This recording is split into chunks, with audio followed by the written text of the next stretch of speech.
Hi friends, welcome back to my channel. నేను మీ హారిక. నేను చాలా బాగున్నాను. మీరు ఎలా ఉన్నారు? ముందుగా మా ఛానల్ని ఫస్ట్ టైం కనుక చూస్తున్నట్టయితే లైక్ చేయండి, షేర్ చేయండి అండ్ సబ్స్క్రైబ్ చేసుకోండి. ఈరోజు మన వీడియోలో గుడ్డు పులుసు చేసే విధానం చూద్దాం.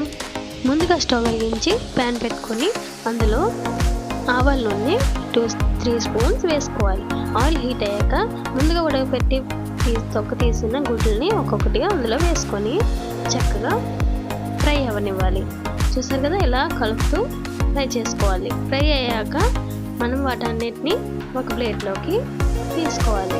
చూసారు కదా, ఇలా ఒక్కొక్కటిగా తీసుకోవాలి.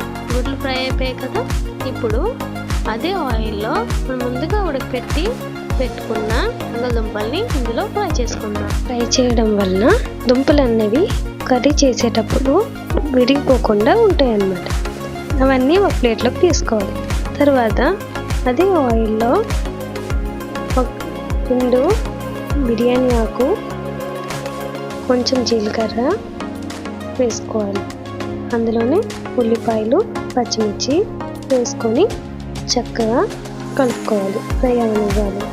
అది బ్రౌన్ కలర్లోకి వచ్చే వరకు ఫ్రై చేసుకోవాలి. ఇలా ఫ్రై అయ్యాక 2 స్పూన్స్ అల్లం వెల్లుల్లి పేస్ట్ని యాడ్ చేసుకోవాలి.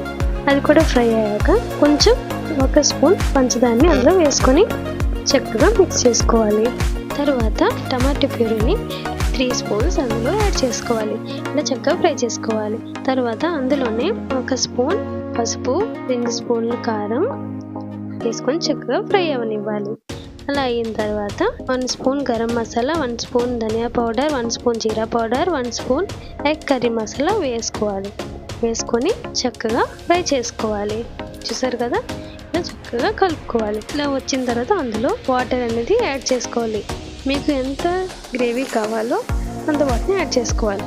ఇప్పుడు చింతపండు రసాన్ని అందులో యాడ్ చేసుకోవాలి. టేస్ట్కి తగినంత ఉప్పుని వేసుకొని చక్కగా మరిగిన తర్వాత మనం ముందుగా ఫ్రై చేసి పెట్టుకున్న గుడ్లని, దుంపల్ని అందులో యాడ్ చేసుకోవాలి.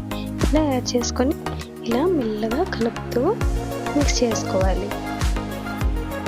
అంతేనండి, మన గుడ్డు పులుసు కర్రీ అయితే రెడీ అయిపోయింది. చూడండి ఎంత బాగుందో. చూసారు కదా, చక్కగా కుక్ అయిందండి. ఎవరైనా ఇంటికి గెస్ట్లు వచ్చేటప్పుడు ఈజీ అండ్ ఫాస్ట్ రెసిపీ అండి ఎగ్ పులుసు అనేది. మీరు కూడా ట్రై చేసి కామెంట్ చేసి చెప్పండి. లాస్ట్లో ఇలా కొత్తిమీరని వేసుకొని స్టవ్ ఆఫ్ చేసుకోండి.